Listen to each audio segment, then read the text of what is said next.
Do you play keys for a church? And are you the only musician at your church? Perhaps you have another musician who plays with you, but you are still a far cry from what anyone would consider having a full band. If that is your predicament, then this video is for you.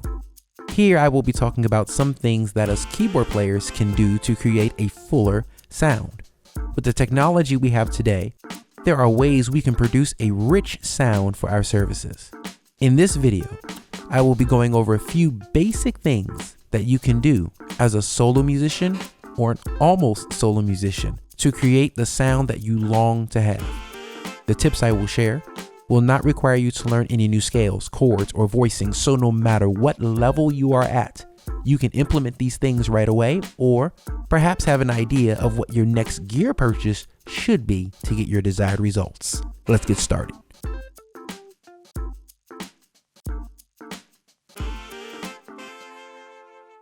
All right, musicians, welcome. So what I'm going to do is I'm just going to play a song really quickly, a simple worship song, Here I Am to Worship. And then I'm going to go into my tips for how to get a fuller sound. If you are that musician that plays by yourself, or maybe you don't have a full band or whatnot, this can really help you. So let's see.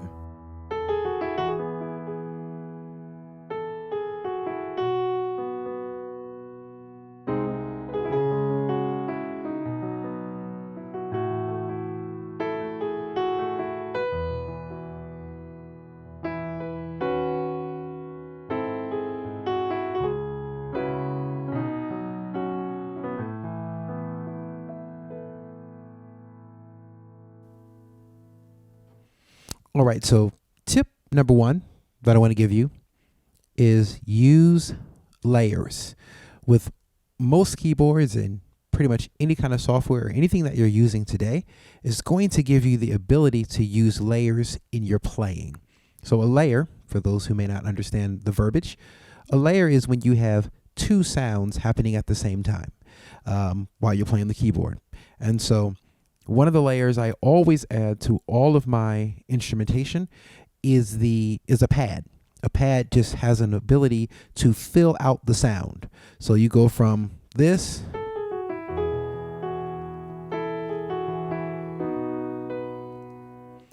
to a sound that's like this.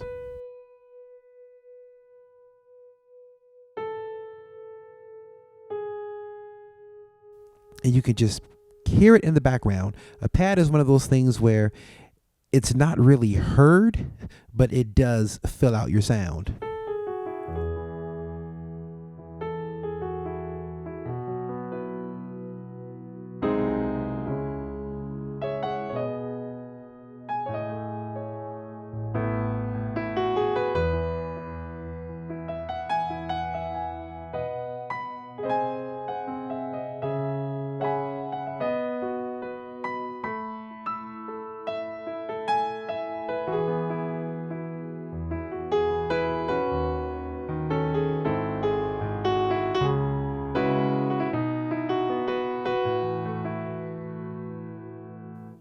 So that really just fills out your sound really well.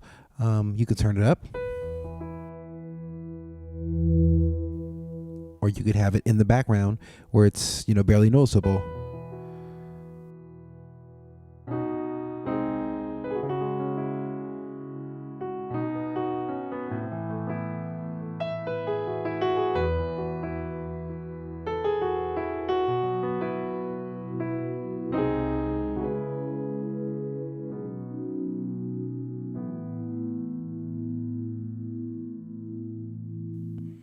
So that really fills out your sound. Is going to give you a fuller sound. And a lot of the like the contemporary songs that you hear today, there is a pad going on in the background for sure. Now, another thing that I like to use is what's called splits. Now, a split is when you split the keyboard, in half, or split it some sort of way where you have an instrument playing on one side of the keyboard or one part of the keyboard versus playing over the whole thing. Now, typically, when people think of splits, think of having like a piano up here and maybe a bass down here. But I oftentimes won't use a bass. I mean, sometimes I do, but a lot of times I won't actually use a bass, but I will use a different kind of a split. So a split that I have here is I actually just added a bell sound to the top register of keys. So there's a bell sound. If you can hear it, there's a bell sound on the top register of keys there. So let me just turn off this.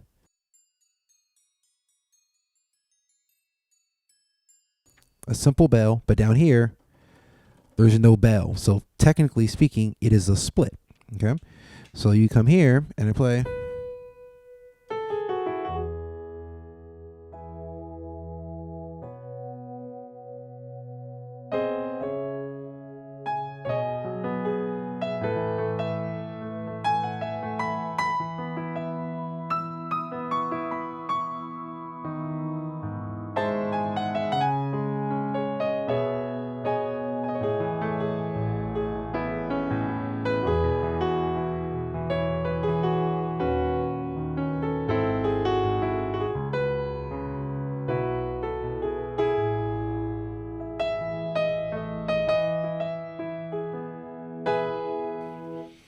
So now we have a bell sound on the top register, and that just gives, to me, I can turn it down a little bit.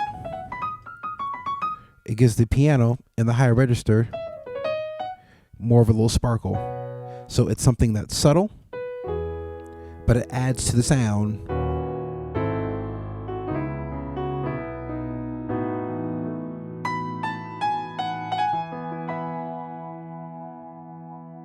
So use your splits. Use the ability to add different instruments to different sections of the keyboard.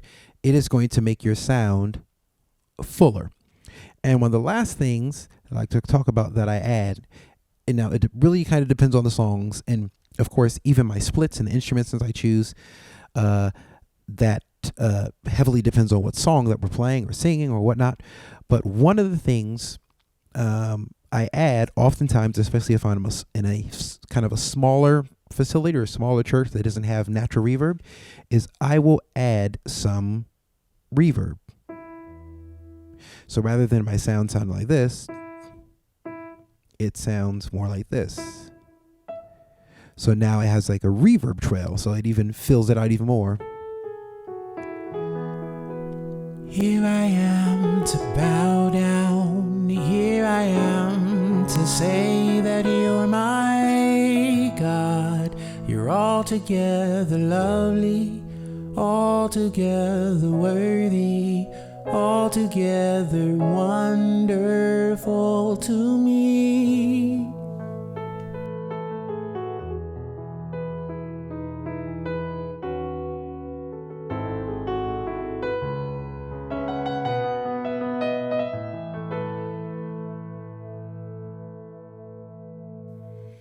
And chances are your keyboard, whatever it is that you're playing on, unless you're playing on an acoustic piano, your chances are your keyboard can already do these things. You already have the ability to layer. You already have the ability to split. And so it's just a matter of spending a little bit of time before you go into a service to kind of, play with the sounds, play with the keyboard, get into the keyboard and see what it is that you can come up with. But you can really add reverb, you can add layers, and you can add splits. And it will completely change your sound from something that's just like this.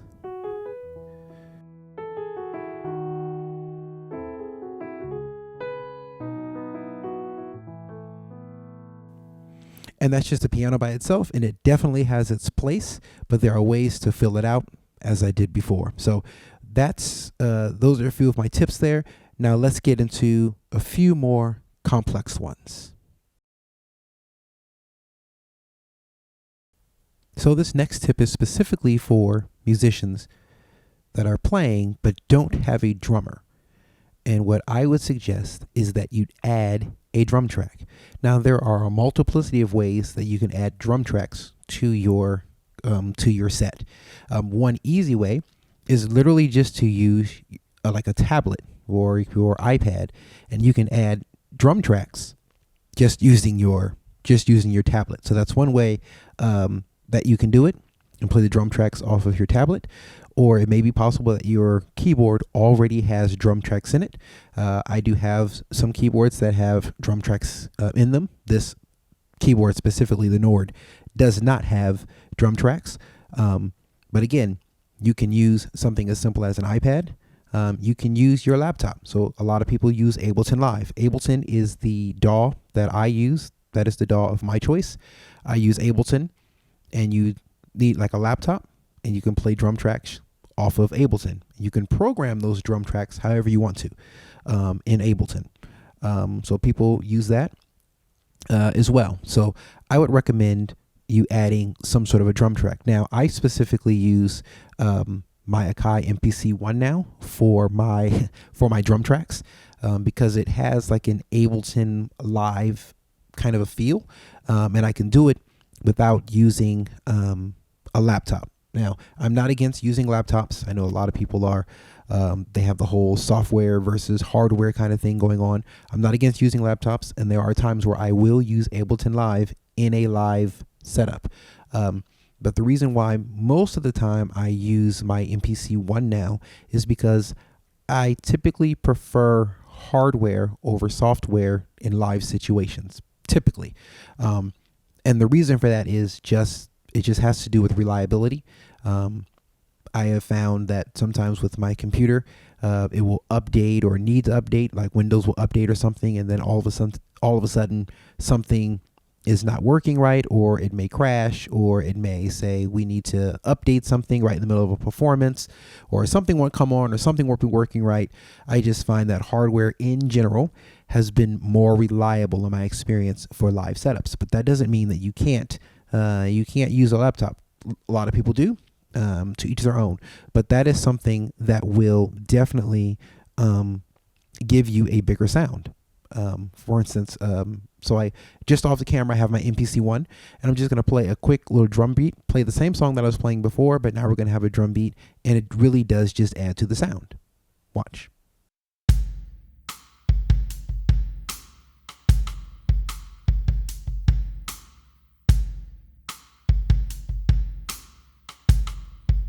Here I am to worship. Here I am to bow down. Here I am to say that you're my God. You're altogether lovely, altogether worthy, altogether wonderful to me. Now, specifically, I use the MPC-1 because, like I mentioned before, you can use it like Ableton. So you can put drums on a loop. A lot of the reasons why people don't like to use tracks oftentimes is they think of a track kind of like the old-fashioned way, where a track played, it was linear, and it went around for a certain amount of times or whatever, and then it stopped. That was it. You couldn't change, if you wanted to do a chorus over again, or you wanted to do a verse multiple times or something like that, or you wanted to run a vamp over and over and over and over again, you couldn't really do it if you were, like playing or singing to a track. The track just ran through linearly. If it was 3 minutes long, in that linear fashion, when 3 minutes were up, the track would end. And so people, really, and rightfully so, kind of found that stifling as far as music was concerned, because it really bottled you in and you couldn't have any freedom in your performance. But nowadays, that is not the case. So the way I have my MPC set up is I have it set up that I can hit different pads and it will change the drum pads and stuff like that. I mean, not change the drum pads, it will change the patterns a little bit, so you don't get the same monotony that you would if you were just playing a simple loop over and over again. And this is something that can be achieved with an iPad. It is something that can also be certainly achieved with Ableton. I actually create all of the drum loops in Ableton and then bring them over into my MPC-1 and then use it that way. So listen to this.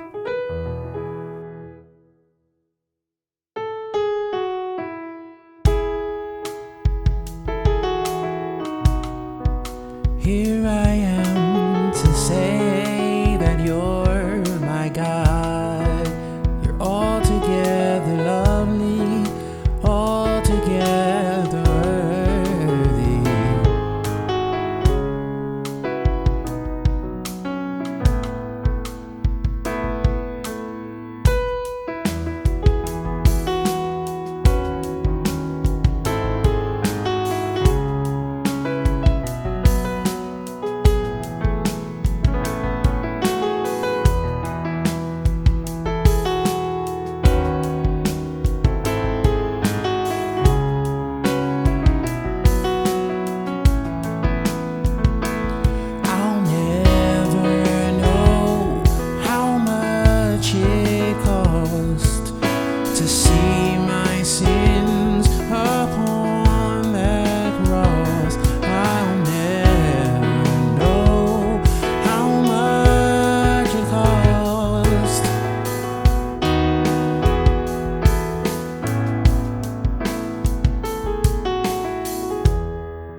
anyway, you get it. You get the idea. So I was able to just hit the pads on my MPC-1 and change the drum pattern slightly. Now, of course, you can make it a lot more complicated. You can record whatever kind of tracks that you want to,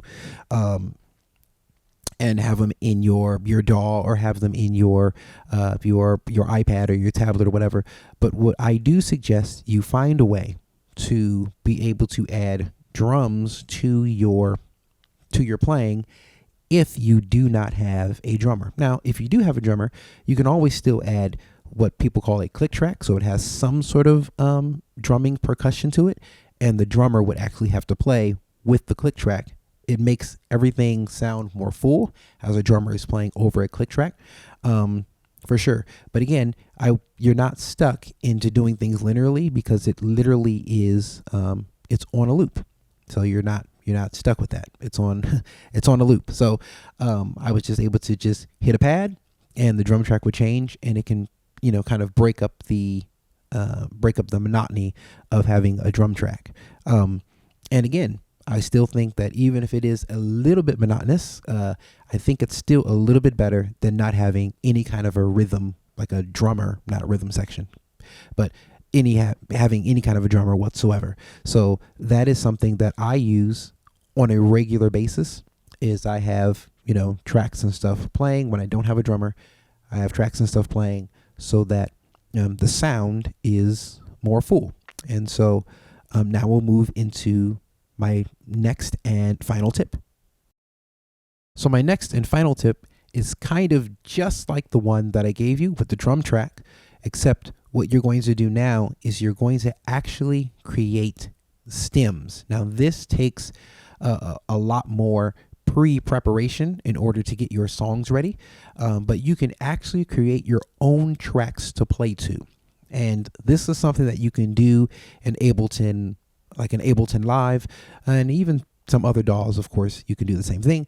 Ableton Live is specifically designed for it, which is why it is my DAW of choice. Not that it's better than other DAWs, but just that it's specifically made to play live. And so I create tracks in Ableton Live, and I have different instruments, different instrumentation, and then I play over that instrumentation with the keyboard, and I trigger different clips at different times of a song. So you can add organ, you can add drums, piano, bass, whatever it is, and you put it on a loop. And I can show you what I'm talking about. So what I've done is I've taken tracks from Ableton Live, I've put them in my MPC-1, and you end up with something like this.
So literally on the track, I've added guitar, I have added organ, and there's drums, I believe. So that's all that's on the track.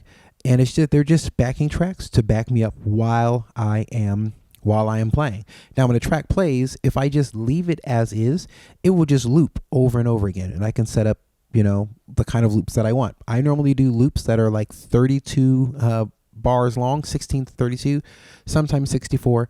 And the reason why I do this is so that there isn't a lot of monotony where, the drums or the organ or whatever, it changes and gives you different sounds. So it sounds more like a live band. But if I didn't change anything, if I didn't hit the actual pads to go to the next part of the song, it would just loop over and over again.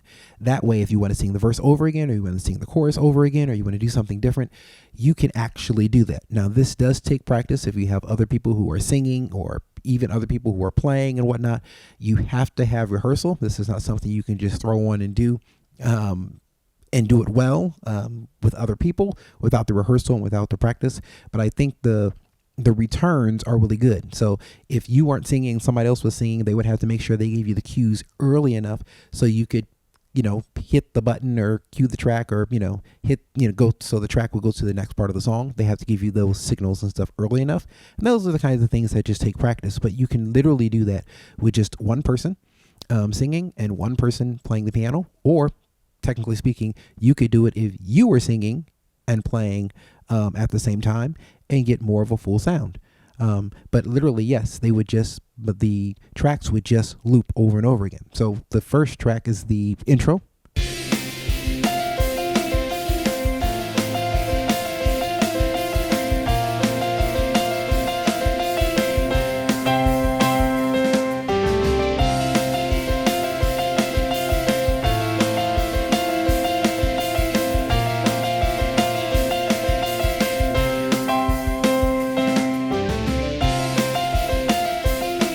So it just loops and loops and loops and loops and loops over and over again until I actually hit the next button. Now, when I hit the button, it will respond in time. So it'll keep everything in time for me, just like Ableton Live when I hit the next pad. So I can have the intro. And then from the intro, we go to the verse.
And so the verse would just loop over and over and over again. And then I just record all the tracks. I put them in my MPC1, and then I'm off to the races. All right, so just a quick recap of everything that I've gone over. Tip number 1, use your layers. It adds to your sound and fills it out. It can really fill a room just by stacking instruments on top of instruments. That doesn't take you learning how to play anything new. Just add some more instruments. So I added a pad because it fills out the sound. Tip number 2, use splits. Split the keyboard into different parts so that when you play certain registers of the keyboard, different instruments sound. That also will add to the texture of your playing. Tip number 3, you want to use reverb or delay or some sort of effect. You can add effects that make your sound bigger. So it can make up for the fact that you don't have a full band playing with you. So get into your effects and add some effects to your sound. And then tip number 4, use a drum track. If you do not have a drummer, use a drum track. Don't be afraid of it. And with our technology today, you can use an iPad, you can use a computer, you can use something like the MPC1 or whatever. You can add drum tracks and everything not be so monotonous when you play. It's not like the old school linear kind of a drum track or a track that people would sing to, and after the track ended, so did the song. So that is something you can do today. And tip number 5, the last and final tip, is use stems. Add your own instrumentation. Play the guitar part. Play the bass part. Play horns. Play strings. Play whatever. Have them in Ableton Live and have something that you can trigger these different parts of the song with, and it will get rid of a lot of the monotony. So anyway, I hope you've enjoyed this video. If you've liked what you've seen, feel free to like and subscribe to this channel as more content will be coming. Once again, thank you so much, and you guys have a good day.